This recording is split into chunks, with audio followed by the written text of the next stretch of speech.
our speaker was very happy, on cloud nine for no reason. She hugged her mom as if there was no tomorrow. She slept like a baby, smiled a lot, and the world smiled back at her. She says, you don't need a reason to be happy. Friends, our first speaker for this evening, Madam Toastmaster Anupama Parkar.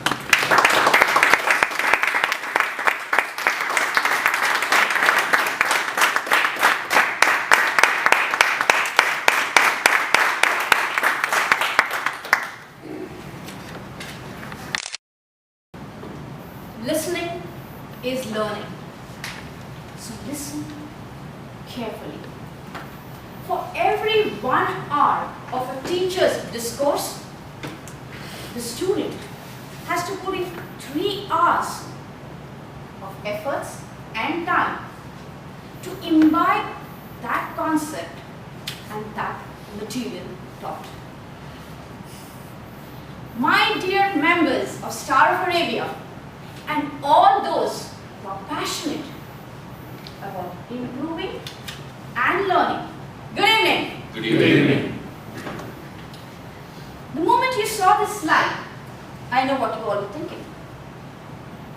Oh no, Anupama is at it again. Please, Anupama, we have had enough. Rest assured, today I'm not going to put forth any questions, information, history, geography of what are the rights of a mentor or a mentee. I'm not going to go in with all the statistics that Toastmaster has dished out on this particular topic. And neither I'm going to open up a debate. So the best thing what Anupama can do to get you off that trap of boredom is tell you a story. A story which I believe to the core. In the ancient times of India, in the forests of northern India, lived a small boy. And his dream was to be the best archer in the world. So this boy started looking out for a teacher, a mentor, to guide him to be the best in the world. In his search, in his quest, he found the right teacher. The sage Dronacharya, who taught archery and warfare to the royal prince. This little boy went up to the mentor and said, "Sir, I've traveled far and wide in search of the right teacher. And I found you. You can be my teacher. For my dream is to be the best archer in the world. The best that can be." Dronacharya looked at this little boy and asked him, "Son, what is your name?" Proudly said, "Sir, I'm Eklavya." Eklavya came from a very poor background. His parents were hunters in the forest. He had no fees to pay a mentor.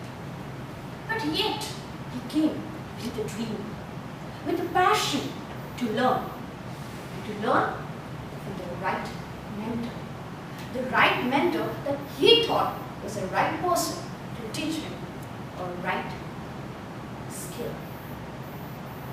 And that to be the best archer in the world.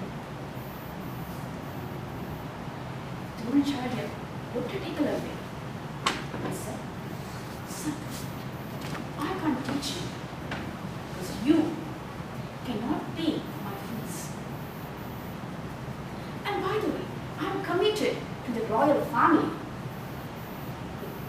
my time for teaching them, I cannot have time to teach you too. So please, find somebody else.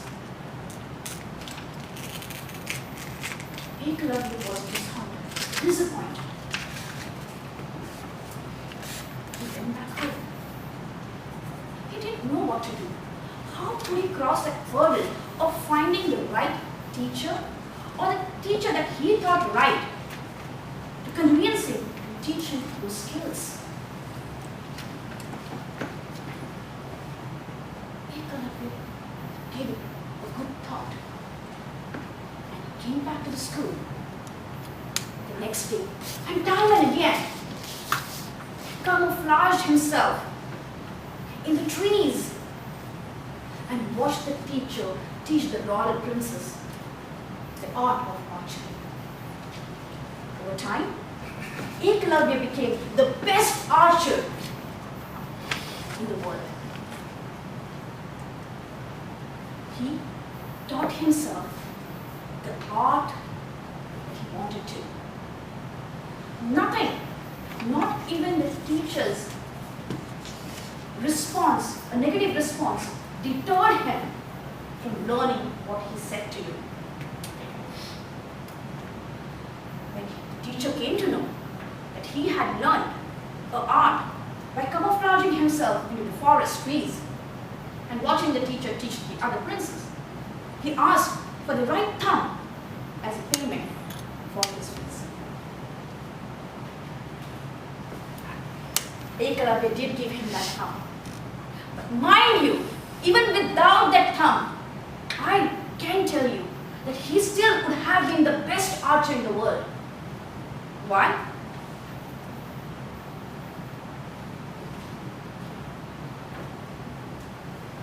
Because he believed in these 7 aspects.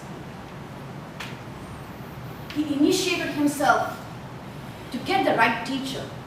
When he got one who did not give him that kind of a response, he made it clear that yes, whatever the hurdles, I can still do it. There are so many people in this world like Eklavya who are self-made, who get themselves to that position, whatever may be the reason. They do not point fingers at others.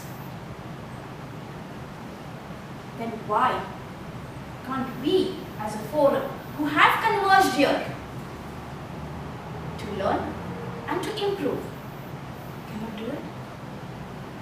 We can, right? We can. Always keep in mind, if you are pointing one finger at somebody else, there are 3 pointing back at you. If 1 hour of responsibility lies on the other, is the 3 ounces that lies back on you. So get up and be the Eklavya. If you can become the Eklavya, you can achieve your goals. You can achieve your dreams. Over to you.